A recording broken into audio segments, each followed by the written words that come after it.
Inès Rezali et Adeline Chantemerle, vous êtes toutes les deux membres de l'association Digi qui accueille, qui fait le lien entre des jeunes et des personnes plus âgées pour les accueillir. Inès, dites-nous un petit peu pourquoi aujourd'hui Digi est présent ici, Digi 38 Isère, est présent sur ce forum des solidarités à Vienne, parce que c'est la première fois que vous êtes là. Ça vous semble important d'être là? Effectivement, c'est la première fois qu'on est là et on est ravis d'être là. Et puis pour nous, c'était logique aussi d'être présent et d'être entouré de ces associations qui justement participent à la solidarité, puisque c'est ce qu'on fait nous aussi dans le cadre de notre travail. Pour vous, l'action que mène et que va développer votre voisine Adeline, que mène Digi 38, ça participe de la solidarité en général?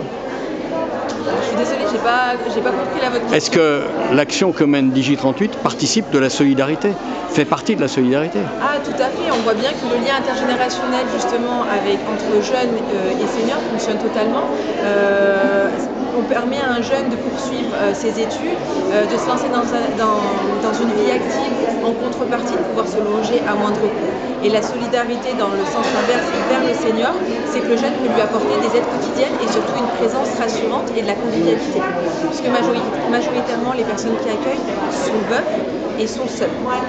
Alors Adeline, justement, parlez-nous un petit peu de cet accueil. Comment ça se passe? Quels sont les retours que vous avez?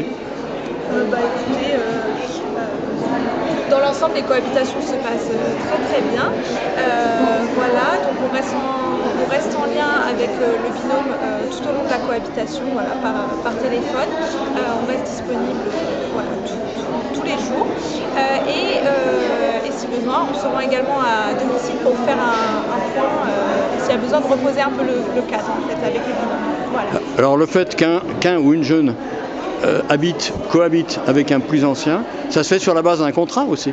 Oui, c'est ça. Alors il y a un contrat qui est signé. Donc, alors d'abord il y a une présentation qui est faite entre le jeune et le senior. À la suite de cette présentation, si les deux parties sont d'accord pour cohabiter, donc on signe le contrat. Donc le contrat va reprendre les engagements du jeune, les aides qu'il souhaite apporter à la personne âgée, le temps de présence qu'il va consacrer et également la durée du contrat. Voilà, avec la date de début et de fin. Voilà. En général, vous avez des bons retours sur cette action? Oui, globalement, tout va bien, tout se passe très bien et nos binômes sont satisfaits. Voilà. Je me retourne vers vous. Sur Vienne, je crois, enfin sur le département, je crois que vous avez une centaine de contacts. Sur Vienne, il n'y a qu'une personne, d'ailleurs très âgée, centenaire, qui accueille. Est-ce que vous cherchez des personnes qui pourraient accueillir des jeunes? Oui, et puis c'est le but aussi d'être là aujourd'hui, c'est de faire parler de Digi un petit peu plus sur le territoire et que justement le bouche à oreille aussi fonctionne et que les personnes puissent revenir vers nous justement suite à notre participation à ce programme. Parce qu'on sait qu'il y a quand même un public âgé sur ce secteur-là et on a quand même des jeunes qui sont en recherche aussi de logements à moindre coût sur Vienne.